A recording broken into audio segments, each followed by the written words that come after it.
Huh? Keep them high and tight. Yeah, we're all dressed in our Monday best because, well, Friday best because, well, we got a bunch of stuff to announce. So Happy Hour's back, Kicking Teeth's back in full swing, and there's a lot of new things happening. But first, we want to get caught up with y'all. Ryan, Omar, a lot of things happened this summer. I want to get a summer recap from both of you, starting with Ryan because, he is the ride dog, but he's also got his own dog in the house now.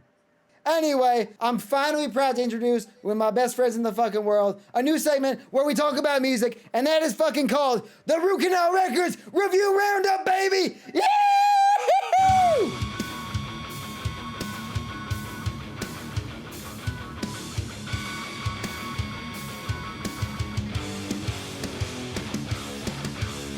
That's right. These are the Root Canal Records Review Roundup.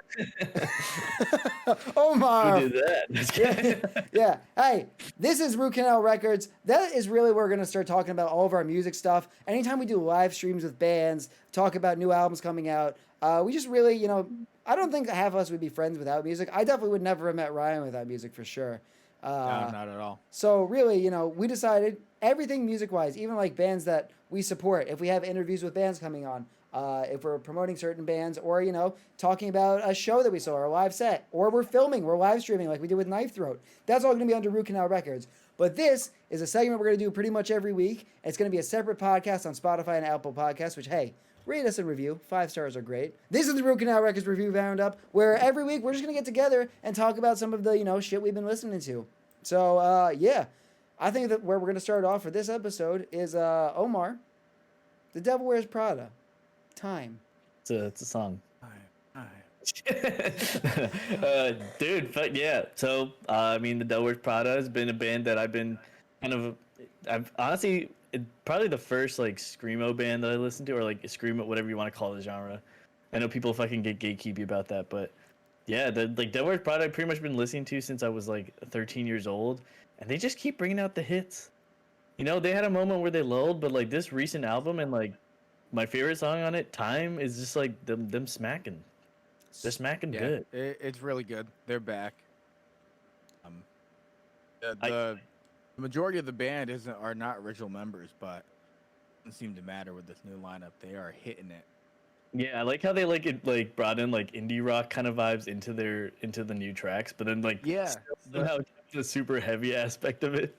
Well, the one guitarist is just like a friend of the band, but is not a metal guitarist. Yeah. He adds like a new vibe. New drummer is just the second guitarist, because the guitarist, Jeremy's the singer as well. Yeah. He's original. Dude, that guy can play some crazy riffs while singing too. His tone too. His lead tone is like thirsty. I just love that little riff that's like it's dude. Well, so back in the day. Oh, go ahead, Ryan. I bought a Schecter Tempest because that's what he played. We all talked had like guitar for a while. We all had this like dream signature kits. Speaking of so this whole the whole fucking EP really, I didn't know. I listened to it like multiple times in a row, but I just never checked the artist on Spotify. Oh, really? Yeah, I was like, this is rad. I liked all the songs, but for some reason I didn't realize. And I heard the scroll like the, I forgot what the song is, like the down, and it, right before it drops, like the boom, boom. You can tell because like Mike Haranica, he has like his scream is so unique because he sounds like a fucking crow. Yeah, he's a chicken, man. It's like a bird man. He's so good. Like I don't understand. He's like Miss Fowl from Jimmy Neutron. Oh my god, really though? Yeah, his highs are like so distinct. Like, and his lows are scary. And I actually, I showed you guys at the wedding, but I don't know where it is right now. But when I went to see them it was before the summer, so it was like April or May or something, or early May. And I got like Mike Haranica's like poetry book that's like just like it's like a storybook about like his travels and touring and shit / poetry / and like dude, like he's such a fucking good writer too. Yeah. Like, I think he's the main lyricist, right? Yeah. Yeah. Well, we're on the topic, just speaking about like kind of this EP and stuff like that, and talking about Time. Ryan, do you want to talk about Forlorn a little bit, just while like we're kind of in the same vein? Yeah. So also from the Devil Wears Prada, it's off the Zombie 2 EP, which is the follow-up to 2010 Zombie, and holy crap, they're back. If if the last, I forget the name of the album that Time is off of, but I think it's just called Time, isn't it, or something, or Salt? Some I can't remember. Which So one it is actually. it's yeah, one of those. But we if do that our research wasn't, here at Kicking Teeth. an indicator that they're back, Zombie 2 is definitely it. It is. It hits hard. It drives. The riffs in it are face melting. Well, not necessarily face melting with like shredding, but They're just like classy, you know. they're classy. They work with the drums and bass. It hits home, man. Yeah, Okay. and, So like, good. Dude, because like I feel like there's always that stage where bands kind of go through where they like, because how long have they been playing? Like 14 years or something like that. I think they got together in like 2005. Yeah. So yeah, like 19. whatever, 12, 13, whatever the math count is. Like, how many bands actually do that? And like, because there's always like the typical like go radio rock, and then like or Right. go pop, and then it just ends up being shit. Which they did. They Right. definitely got more accessible in some ways, but also I feel like they were able to keep like the creativity with it as well. Yeah, totally. I agree with that. Yeah. Okay. Let's hash this out now because we're back. This is a big episode for us, so we should probably I know we're gonna come back to this when we do like full album reviews because eventually when we have a little bit more time and we do this Root Canal Records thing, we're gonna do full album like track by track for new stuff like when it releases. Like the Red Hot Chili Peppers is coming up, Shikari's coming up. There's a bunch we could go like down the list when they come out. But when we're just talking about albums in general, answer guys, favorite Daily Prada album. Favorite Prada album. Oh shit. That's what I'm saying. I know this is gonna change. For me, literally, So all right. So it's with Zombie. favorite Prada album, you can take the EPs out of the mix. Talking full length. Like the new EP doesn't count. Ooh, but Zombie's my favorite creation because it's so weird. Zombie's an album, really, isn't it? It's 5 songs. I guess. Each one. What One kind and of two. EPs then? What kind of EPs then? Because I feel like that's a lot of people's favorite, right? Yeah, it's tough though, because Roots Above Branches Below. That's like what Classic. solidified them. Me at least. That was like a very pivotal time in my adolescence, and it Oh, just. yeah. Dude, I remember the first time I heard Big Wiggly style.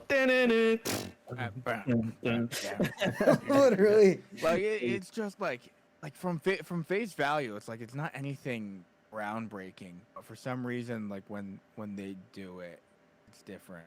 Yeah, And it's like riff after riff. melody. Yeah, Yeah. Like Roots Above Branches Below just doesn't stop. It's like riff after riff, which like maybe isn't like the best songwriting, but they're just great. And like the transitions are flawless. Like Yeah, and also, how It many is so times did you good. watch that the video of them performing in the middle of that like desert in the field, and he's wearing the short shorts? oh dude, that was like one of their early shows. That was before Roots. That was Yeah. I think Plague's era. Yeah, remember that shit? Oh, Plagues is sick too. There's like a oh man, and also like I did like Dead Throne. It wasn't my favorite, but like there were cool Yeah, parts. that's when I stopped solid, listening. it's a solid album. It's just not, it just felt like they were just doing the same thing. you Yeah, know? I like Well, Mammoth it- and the song. There's like a song in the middle I like. That's about it though.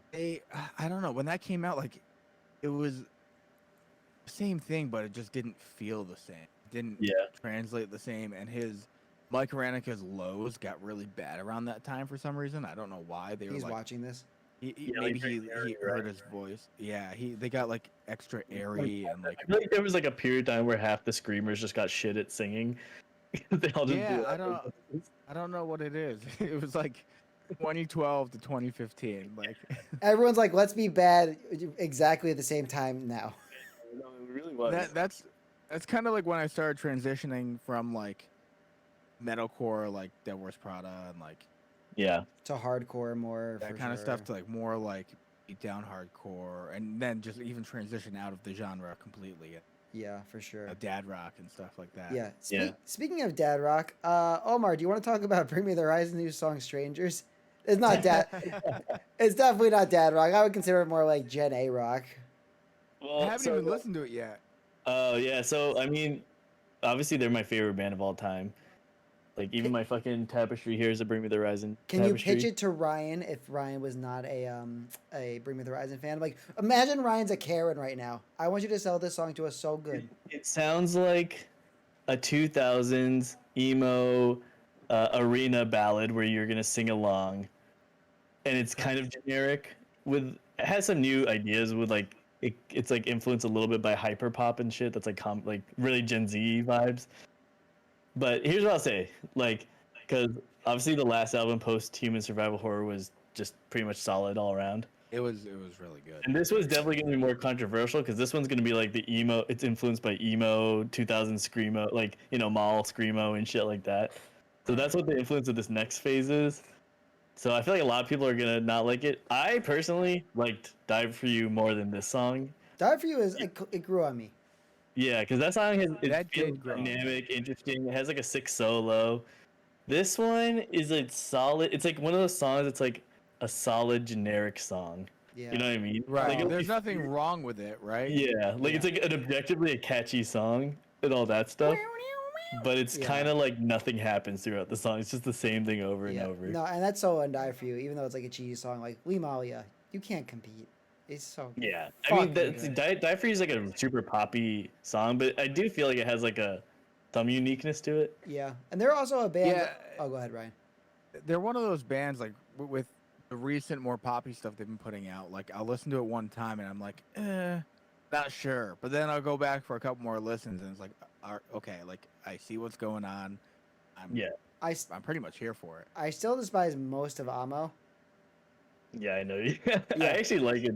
I like parts of it. It's like a cool But there's a listening lot of album. bad songs. Yeah, it's mostly Yeah, bad.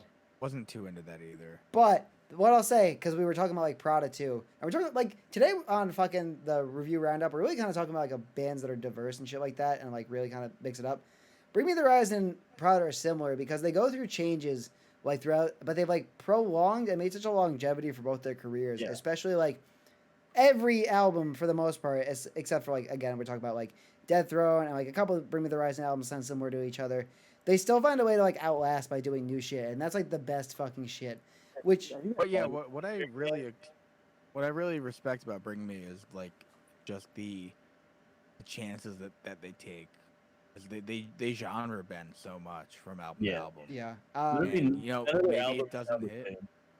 Yeah, no, not at all. Like especially like going back 12 years to when they were like, well, to like now. It's amazing that they're the same band, but yeah. Omar, you see them live and they still can hit. Oh, it dude, and hard. that's the thing. Like when you hear the like Strangers, when I hear it live, it's so. I'm gonna go hard for it. It's gonna slap because it's designed. Like I know they designed it for because they're about to play Reading and Leeds, and they're like the main. They just got their first like main headliner tour, I think. Yeah. Headliner festival, and they clearly designed that song to be like the crowd singing along together because the chorus is like we're just a room full of strangers. Look, it's like clearly We're gonna and it get a sounds DMCA so much takedown. like a 2000s like pop punk emo ballad type sing along. Yeah. Go ahead, Ryan. Ollie's like, yeah, this'll get them to sing. I Yeah. got it. Totally, like the lyrics. This'll like, get Yeah. them fuckers to sing. Yeah. But otherwise, again, like even though we're talking about this scheme that this man knows how to just like get people with catchy marketing hooks, yeah, we're talking about bands that adapt, and we're talking about genre bending. We're gonna finish the Canal Records review roundup this week with a band that genre bends, I don't know, more than any other, like probably in the scene, and that's fucking Enter Shikari. But before we get into, it's not just Enter Shikari we're talking about this week. We're also talking about a band called fucking Wargasm. You need to go check them out now. They fucking rip. They are like a 2000s like what Like new hardcore. like new metal, exactly, like artcore fucking shit. They're fucking wild. But yeah, Enter Shikari just did a collab with them for a song called The Void Stares Back. I listened to it. I know Omar did. Ryan, did you get a chance? Yeah, I've listened to it. I dig it. Yeah. The chorus, It's pretty wild. that chorus is fucking Pretty uplifting wild. as shit. I like the break. Like I think this next record is gonna be heavy again. Yeah. Well, they're the kind of band that just puts every type of genre in an album. Like the Yeah. last album has heavy songs, it has some light songs. The last Has album some- was It has like a beautiful like orchestral piece in it. that's definitely literally like what Nothing Is True, Everything's Possible. That is my favorite album. Like just because of like how many genres it goes across, and just like all the fucking extra production work that went in. But no, this song is like definitely gonna be a club op. I'm seeing Shikari in September, twice I think. Once in Boston, once in New York. I'll probably like film it or some shit or do like a vlog for it or something. But yeah, I'm excited to see this.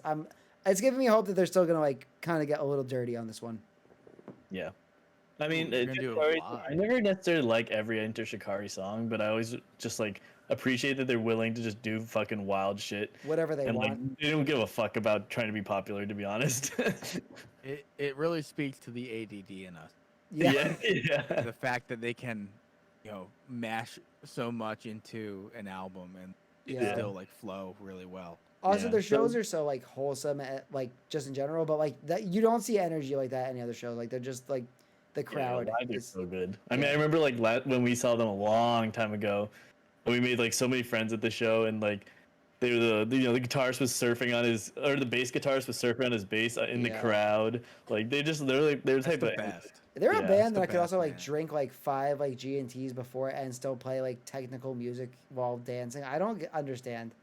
actually the most underrated, or maybe he's not underrated, but for me, like the drummer of that band is probably one of the best drummers in Oh my general. God. He's so good. Well, he's spanning Like, genres. He's not like a crazy like speed drummer. He's like got groove. He's you know? very He's got he's style. like jazz technical almost. Yeah, he's very like Yeah. I'll take feel over speed Oh, in, yeah. in any instrument, but drummers especially. Like yeah.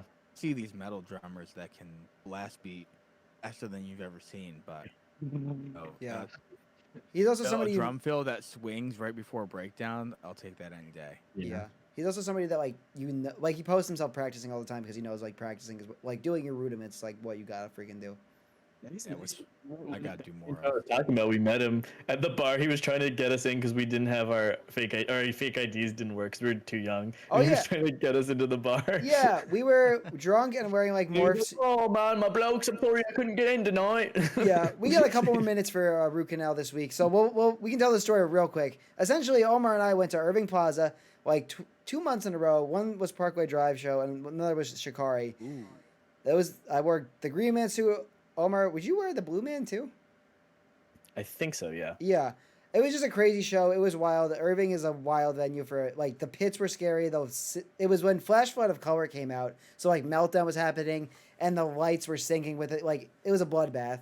And then afterwards, we tried to meet up with the band because they were going to Idle Hands because bands used to go to Idle Hands in the city or whatever a lot afterwards. They played shows.